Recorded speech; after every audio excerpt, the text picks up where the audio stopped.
Kata Abu Kilabah di dalam mimpinya, aku mendapatkan ini karena aku selalu bersabar atas segala musibah dan selalu bersyukur atas segala nikmat yang Allah berikan, sekecil apapun. Jadi Bapak Ibu sekalian, kalau kita ingin menjadi hamba yang penuh syukur, belajarlah dari Abu Kilabah. Suatu ketika ada seorang musafir naik kuda, dia melewati sebuah padang pasir. Lalu menemukan sebuah tenda yang lusuh di tengah padang pasir.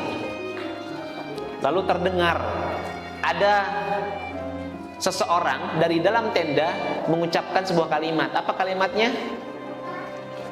Alhamdulillah. Alhamdulillah, segala puji bagi Allah yang telah menyempurnakan nikmatnya untukku. Penasaran, dia tanya, Pak, mau tanya, kok Bapak ucapan yang selalu diulang-ulang seperti itu, padahal mohon maaf Pak, Bapak dalam kondisi seperti ini. Apa kata orang tua ini? Orang tua ini mengatakan, Nak, memang kaki saya buntung, tangan saya buntung, mata saya buta, telinga saya tuli, tapi saya bersyukur kepada Allah, punya lisan yang senantiasa bersyukur kepada Allah. Lalu kemudian ditanya, Pak, Bapak sendirian di sini atau ada orang lain? Saya bersama anak saya. Anak saya ini yang selama ini ngurusin saya. Dia yang nyuapin saya kalau makan, dia yang mengambilkan air untuk saya berwudu, diwuduin sama anaknya ini.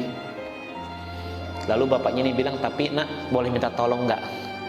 Sudah beberapa hari ini anak saya nggak pulang-pulang. Tolong cari. Gampang kok nyarinya. Pokoknya kalau ketemu orang itu pasti dia. Karena memang nggak ada lagi yang tinggal di situ, di padang pasir itu, kecuali mereka berdua. Baik Pak, bisa Pak, saya carikan. Lalu musafir ini cari.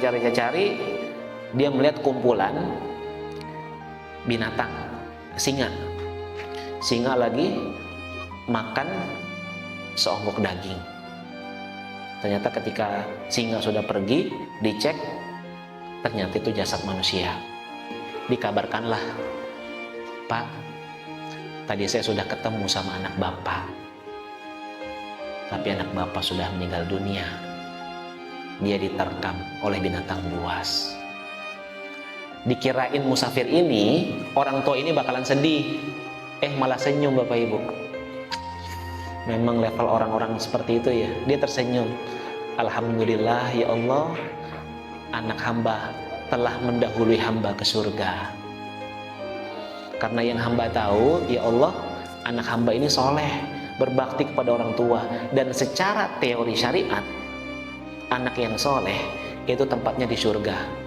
Maka saya meyakini anak saya telah mendahului saya ke surga. Tersenyum. Tidak lama kemudian sang orang tua ini meninggal dunia. Musafir ini bingung, gimana nguburinnya nih? Akhirnya dia berdoa kepada Allah, ya Allah, tolong kirimkan bantuan ya Allah. Akhirnya ada 4 seperti tentara lah, seperti pasukan, 4 orang naik kuda mampir. Lalu musafir ini minta tolong. Empat pasukan ini, 4 orang pasukan dari kerajaan akhirnya datang bertanya kepada musafir, ada apa? Kata musafir ini, itu ada yang meninggal. Siapa? Saya juga nggak kenal. Dia orang tua, kakinya buntung, tangannya buntung, matanya buta, telinganya tuli. Ah, serius?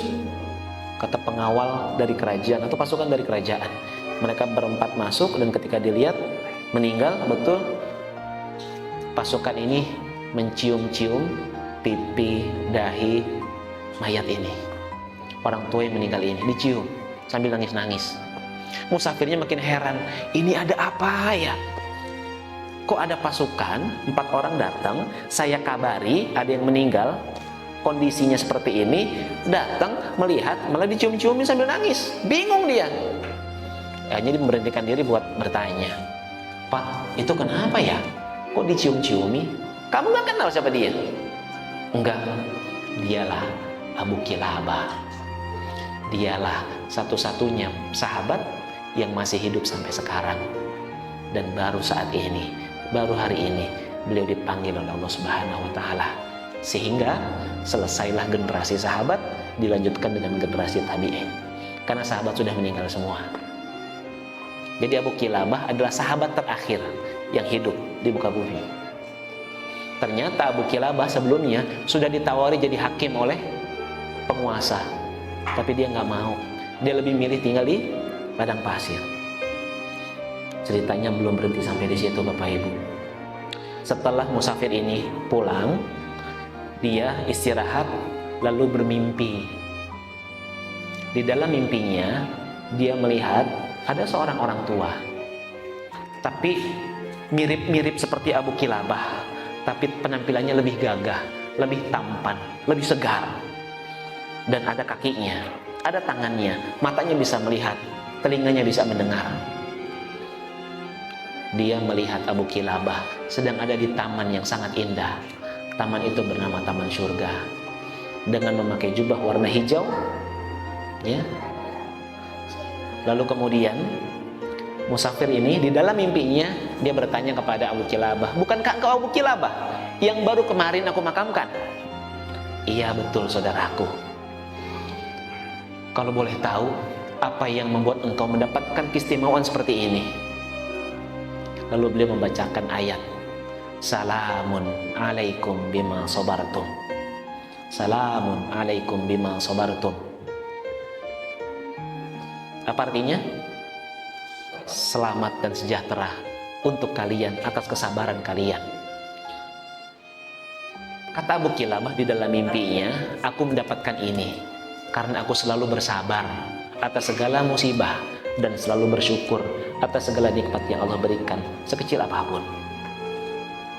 Jadi Bapak Ibu sekalian, kalau kita ingin menjadi hamba yang penuh syukur, belajarlah dari Abu Kilabah.